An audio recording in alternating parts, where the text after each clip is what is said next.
A ver, pensemos en el tarot. Seguro que nos vienen a la cabeza imágenes de pirámides, de jeroglíficos misteriosos, de una sabiduría que viene de tiempos ancestrales. Esa es la idea que casi todo el mundo tiene.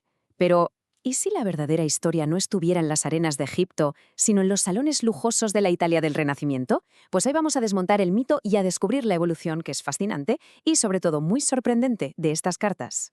Así que esa es la gran pregunta. ¿Estamos ante un conocimiento secreto del antiguo Egipto o ante un juego de mesa de la nobleza del Renacimiento?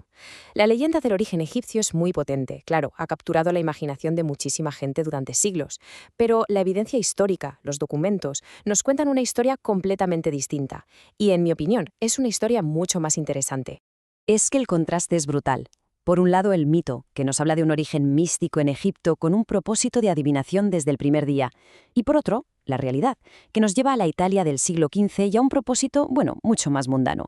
Era ni más ni menos que un juego de mesa para ricos. Venga, pues viajemos en el tiempo. Nuestra historia empieza en las cortes aristocráticas del norte de Italia. Hay que imaginarse sitios como Milán, Ferrara, Polonia. No solo eran centros de poder, sino también de una efervescencia cultural y artística increíble. Y es justo ahí donde nacen estas cartas. Y para empezar, un dato clave, su nombre original ni siquiera era tarot. Se llamaban Carte da Trionfi, o sea, cartas del triunfo. La estructura era bastante sencilla. A una baraja normal y corriente, de 4 palos, se le añadía un quinto palo, los triunfos. Estas cartas eran las más poderosas y servían para ganar las rondas del juego. No había nada de esotérico en su función, era puramente una mecánica de juego. Las primeras barajas que han sobrevivido hasta hoy, como la famosísima Visconti Sforza, son auténticas obras de arte. O sea, eran objetos de lujo, pintados a mano, que reflejaban la iconografía de la época, símbolos cristianos, conceptos de la filosofía neoplatónica, todo lo que estaba de moda en los círculos cultos. Pero lo más importante de todo es que no existe ni un solo documento de la época que sugiera que se usaban para adivinar el futuro. Ni uno.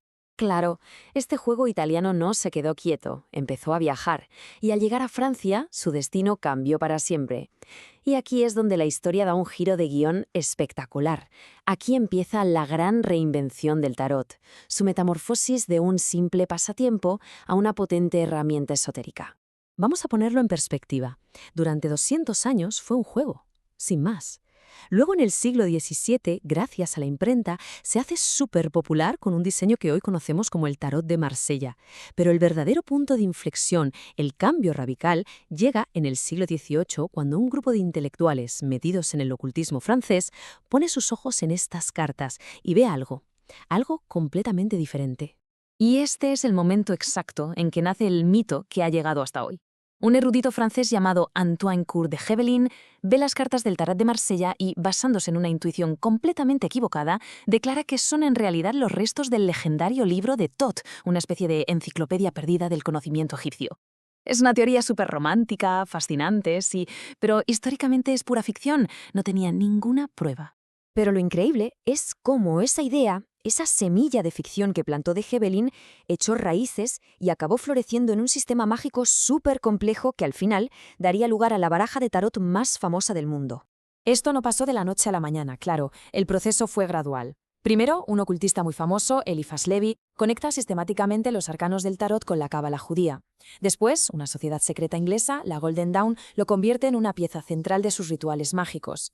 Y todo este conocimiento esotérico que se va acumulando desemboca por fin en un único y revolucionario proyecto.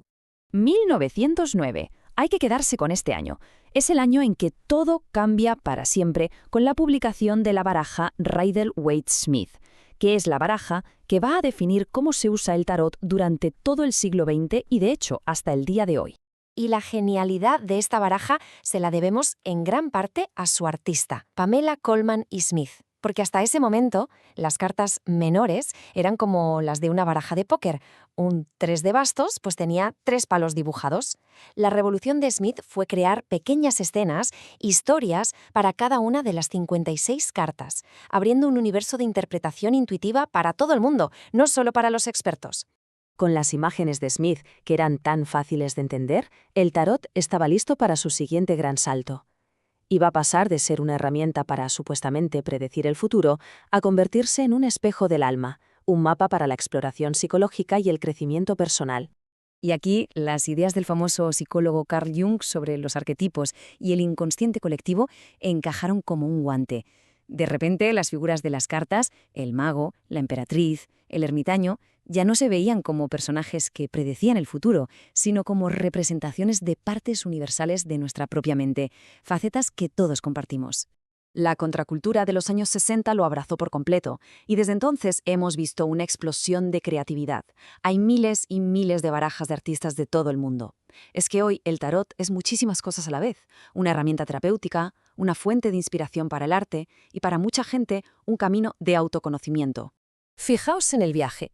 Hemos ido desde los salones de juego de la Italia renacentista hasta casi el diván de un psicólogo. La historia del tarot es en el fondo la historia de cómo los seres humanos damos significado a los símbolos. Así que la pregunta final es inevitable. Si ya ha sido un juego, una herramienta mágica y un espejo psicológico, ¿qué llegará a ser en el futuro?